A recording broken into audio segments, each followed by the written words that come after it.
نور کربلا۔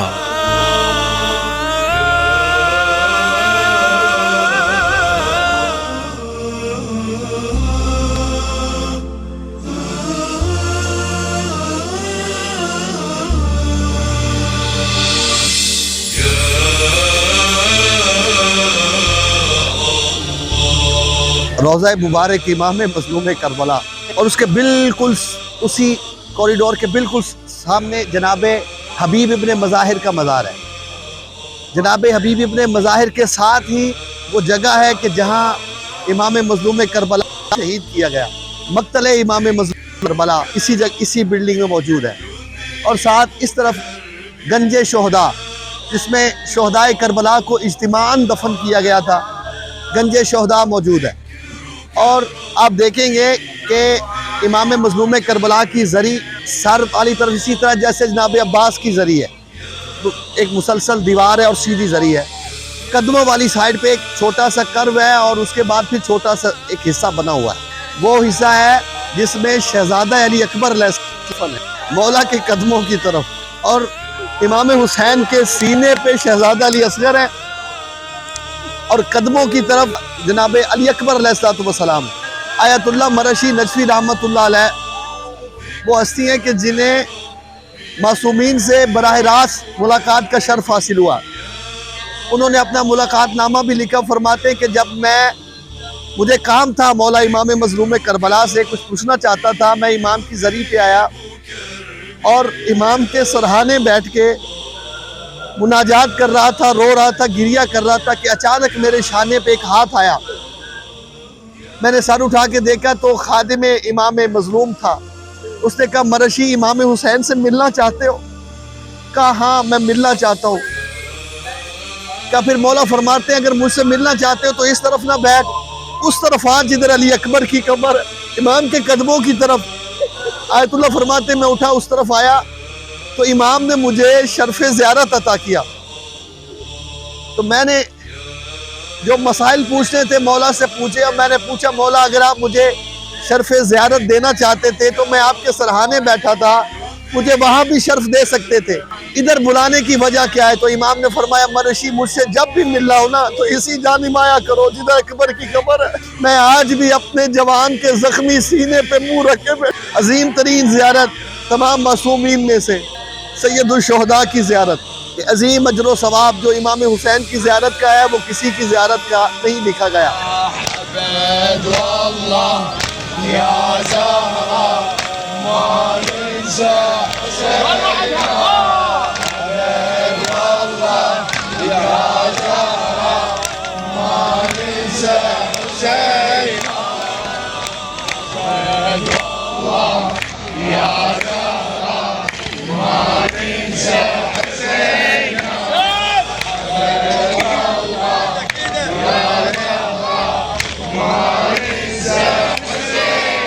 تاریخ میں ابن سعد ملعون کی وجہ شہرت کربلا کے خونی واقعے میں اس کی شرکت ہے، جس میں امام حسین علیہ السلام اور آپ علیہ السلام کے اصحاب شہید ہوئے۔ اس واقعے نے ابن سعد کو تاریخ کے قابل نفرت چہروں میں قرار دے دیا ہے۔ عمر سعد امام کے کربلا میں پڑاؤ ڈالنے کے دوسرے روز یعنی 3 محرم الحرام کو 4000 افراد کے لشکر کے ساتھ کربلا پہنچا۔ عمر سعد کی کربلا آنے کی کیفیت کے بارے میں منقول ہے، عبید اللہ ابن زیاد نے عمر سعد کو 4000 کوفیوں کے لشکر کا امیر قرار دیا اور حکم دیا کہ وہ ان کوفیوں کو رے اور دستوی لے کر جائے اور ان علاقوں پر قابض دلمیوں کے خلاف جنگ کرے۔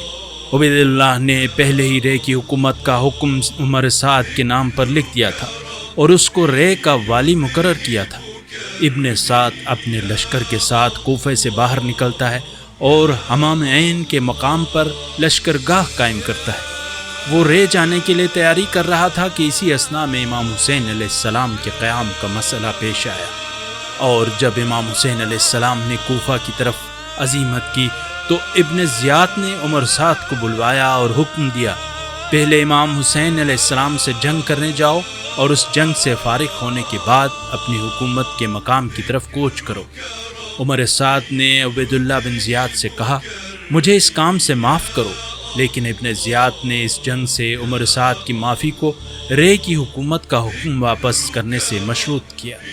عمر سعد نے جب یہ سنا تو کہا میں کربلا جاتا ہوں۔ چنانچہ اپنا 4000 افراد کا لشکر لے کر کربلا پہنچا اور نینوا کے مقام پر امام حسین علیہ السلام کے اترنے کے دوسرے روز یعنی 3 محرم الحرام کو وہ بھی وہاں پہنچا۔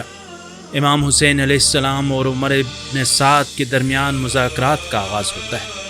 عمر ابن سعد نے کربلا پہنچتے ہی امام حسین علیہ السلام کے ہاں ایک قاصد روانہ کرنا چاہا تاکہ آپ سے پوچھ لے کہ اس سرزمین میں کس لیے آئے ہیں اور کیا چاہتے ہیں۔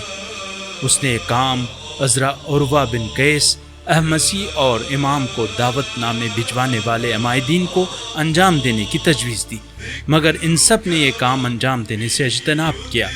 تاہم کثیر بن عبداللہ شعیبہ نے تجویز مان لی اور خیام حسینی کی جانب روانہ ہوا، لیکن اوس ماما سعیدی نے اس کو ہتھیار لے کر امام کے حضور پہنچنے سے روک لیا۔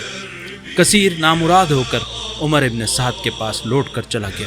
کثیر کی واپسی پر عمر ابن سعد نے قرہ بن قیس حنظلی سے امام کے پاس جانے کی درخواست کی۔ امام حسین علیہ السلام نے عمر کے پیغام کے جواب میں قرہ بن قیس سے فرمایا تمہارے شہر کے لوگ مجھے خطوط لکھ کر کہتے تھے کہ یہاں آ جاؤں، اب اگر وہ مجھے نہیں چاہتے تو میں واپس چلا جاتا ہوں۔ عمر ابن سعد اس جواب سے خوش ہوا، پس ایک خط ابن زیاد کو لکھا اور اس کو امام حسین علیہ السلام کے اس کلام سے آگاہ کیا۔ ابن زیاد نے عمر ابن سعد کے اس خط کے جواب میں لکھا یا حسین کے ساتھ جنگ کرے یا سپاہ کوفہ کی امارت شمر بن ذوالجشن کے سپرد کرے۔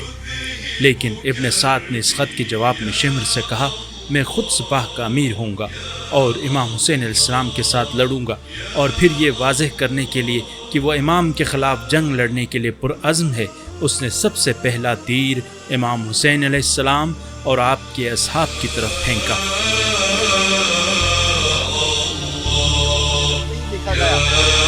خوش نصیب ہیں ہم کہ اللہ نے ہمیں امام مظلوم کی زیارت کا شرف عطا کیا۔ ہم یہاں حاضر ہوئے، ایک چیز آپ ہمیشہ یاد رکھیے، کسی بھی امام کی زری پہ جائیں، قبر پہ جائیں، باہر کھڑے ہو کے اذن دخول ضرور پڑھیے گا، داخل ہونے کی اجازت۔ السلام علیکم یا وارث ابراہیم خلیل اللہ، السلام علیکم یا وارث موسیٰ کلیم اللہ، السلام علیکم یا وارث عیسی روح اللہ، السلام علیکم یا وارث محمد حبیب اللہ، السلام علیکم یا وارث امیر المؤمنین ولی اللہ، السلام علیکم یا ابن محمد المصطفیٰ، السلام علیکم یا ابن علی المرتضی، السلام علیکم یا ابن فاطمة الزہراء، السلام علیکم یا ابن خدیجة الکبریٰ، السلام علیکم یا انصار اللہ وابن صارہ والوتر الموتور، اشہد انک قد اقمت الصلاۃ وآتیت الزکاۃ وامرت بالمعروف ونہیت عن المنکر واطعت اللہ ورسولہ حتی اتاک الیقین، فلعن اللہ امتا قتلتک ولعن اللہ امتا ظلمتک ولعن اللہ امتا سمعت بذلک فرضیت بہ، یا مولاي یا ابا عبداللہ اشہد انک کنت نورا فی الاسلاب الشامخۃ والارحام المطہرۃ، لم تنجسک الجاہلیۃ بانجاسها ولم تلبسک من مظلمات ثیابها، اشہد انک من دعائم الدین وارکان المؤمنین، اشہد انک الامام البر التقی الرضی الزکی الحادی المہدی، واشہد ان الائمۃ من بعدک کلمۃ التقوی وعلام الہدی والعروۃ الوثقی والحجۃ علی اہل الدنیا۔ السلام علیکم یا اولیاء اللہ واحباہ، السلام علیکم یا اصفیاء اللہ وعبداہ، السلام علیکم یا انصار اللہ، السلام علیکم یا انصار رسول اللہ، السلام علیکم یا انصار المؤمنین، السلام علیکم یا انصار فاطمۃ سید نساء العالمین، السلام علیکم یا انصار ابی محمد الحسن بن علی الولی الزکی الناصح، السلام علیکم یا انصار ابی عبداللہ ابی انتم امی طبتم وطابت الارض التي فيها دفنتم وفزتم فوزا عظیما، فیا لیتنی کنت معکم فافوز معکم۔ زیارت حضرت حبیب ابن مظاہر۔ السلام علیکم ایھا العبد المطیع اللہ ولرسولہ ولامیر المؤمنین والفاطمۃ الزہراء والحسن والحسین علیہم السلام، الغریب الموسی